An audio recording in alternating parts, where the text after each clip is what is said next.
एकेकाळी एका जंगलात एक तळे होते. जंगलातील सर्व प्राण्यांचा असा विश्वास होता की त्या तळ्यामध्ये एक राक्षस राहतो आणि जो कोणी संध्याकाळनंतर त्या तळ्यावर पाणी पिण्यासाठी गेला तर तो राक्षस त्यांना खाईल. या भीतीमुळे संध्याकाळनंतर कोणताही प्राणी तलावाजवळ जात नसे.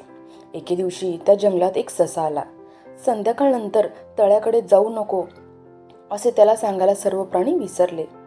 त्या संध्याकाळी जेव्हा तो पाणी पिण्यासाठी तलावावर गेला तेव्हा त्याला एक मगर खूप वेगाने त्याच्याकडे येताना दिसली.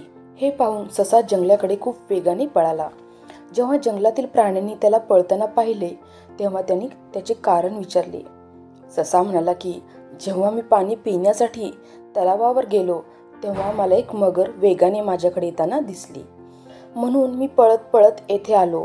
प्राण्यांनी सांगितले की त्या तळ्यामध्ये एक राक्षस राहतो जो संध्याकाळनंतर तेथे जाणाऱ्यांना खातो. पण मगर त्या तळ्यात काय करत आहे? आम्ही त्याला यापूर्वी कधीही पाहिले नाही.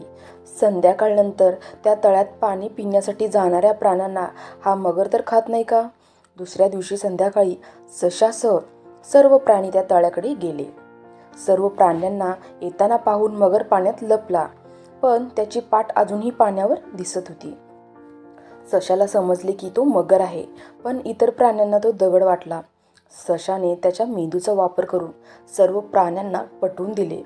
ससा मोठ्याने म्हणाला, हा खरोखर दगड आहे, पण जेव्हा तो स्वतः आपल्याला सांगेल तेव्हाच आपण त्यावर विश्वास ठेवू. हे ऐकून मगर म्हणाली की मी दगड आहे.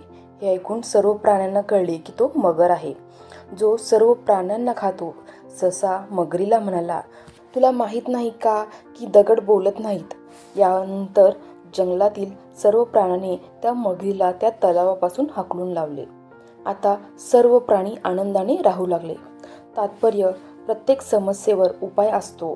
जेव्हा तुम्ही घाबरून न जाता एखाद्या समस्येचा सामना करता तेव्हा तुम्ही त्यातून सुटका मिळवू शकता.